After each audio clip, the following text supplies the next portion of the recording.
The latest supercomputer at Oak Ridge National Lab beat its own record. Summitt remains the fastest supercomputer in the world. The trade group Top 500 released the new rankings this weekend. That mirrors the #1 ranking back in June, but the computer grew even faster over the last few months. Computing speed jumped from 122 petaflops to 143. So what does that mean? Well, for every second, the computer can make 143,500 trillion calculations.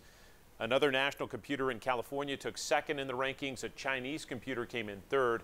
The Titan supercomputer in Oak Ridge also made the top 10 several years ago. It was the fastest in the world.